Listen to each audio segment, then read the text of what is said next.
kita mencoba eksplorasi dan mengumpulkan, lalu mengedukasi kepada masyarakat untuk menanam di setiap lingkungan atau di setiap desa.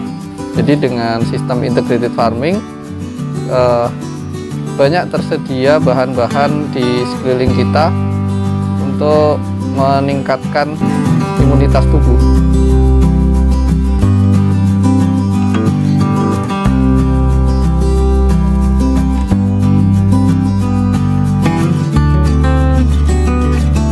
Saya coba mengembangkan pertanian terpadu, di mana satu sama lain saling berhubungan, dan di situ semua siklus tertutup. Jadi sangat sedikit bahan dari luar masuk. Contoh seperti pupuk kimia dan pestisida kita tidak menggunakan di kebun ini. Jadi kita siapkan setiap ada limbah dari satu kegiatan nanti dipakai di kegiatan yang lain. Contohnya ketika coba di sini mengoleksi tanaman obat, dari situ pupuk kita ambil dari dalam sini, yaitu dari pupuk kambing dan kompos. Untuk tanaman obat kita juga mengolah minyak atsiri. Jadi minyak atsiri itu kita jadikan untuk aromaterapi dan essential oil. Nah, limbahnya, aerosolnya itu kita gunakan sebagai bahan pestisida nabati yang ada di kebun ini. Kemudian dari tanaman obat yang kita koleksi menjadi simplicia, limbah hijauannya itu sebagian kita kasihkan ke dalam ternak.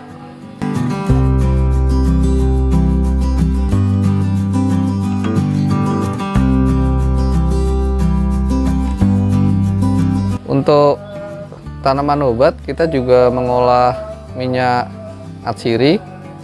Jadi minyak atsiri itu kita jadikan untuk aromaterapi dan essential oil. Nah, limbahnya, aerosolnya itu kita gunakan sebagai bahan pestisida nabati yang ada di kebun ini.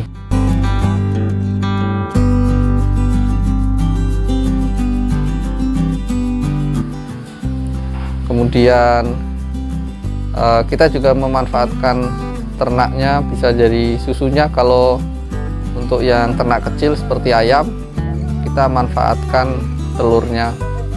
Sementara kotorannya kita kumpulkan dan kita kembalikan lagi ke lahan menjadi sumber nutrisi bagi tanaman.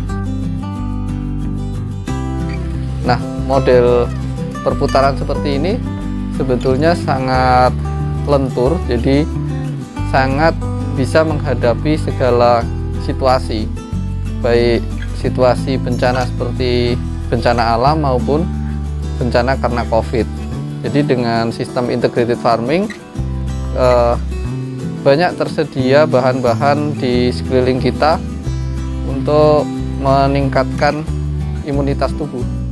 Jadi banyak tanaman yang bisa meningkatkan imunitas, sehingga daya tahan tubuh kita ketika misalnya ada virus, secara otomatis sebenarnya badan kita akan merespon dan melawan, karena selama ini belum ada obat yang ditemukan untuk menangani virus COVID-19.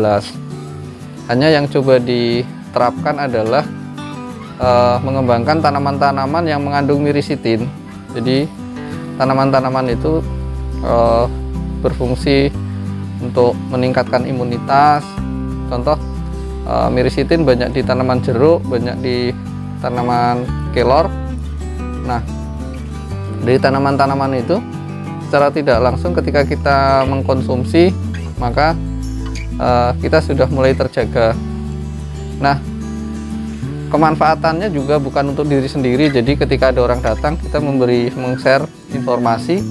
Kemudian kita punya kebun, jadi ada pohon benih, pohon induk yang sebetulnya bisa dikasihkan ketika orang itu ingin meniru atau ingin membibitkan.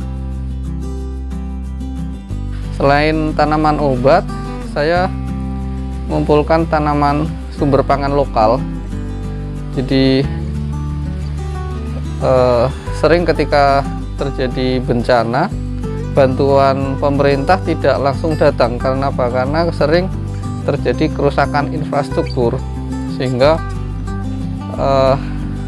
hal yang paling memungkinkan adalah menyediakan lumbung-lumbung pangan di tingkat lokal dengan jenis tanaman yang lokal juga, sehingga sangat adaptif.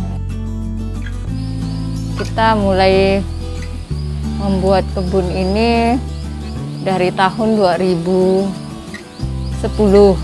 Kami juga di sini sudah menanam sekitar 70 jenis tanaman yang berkhasiat obat.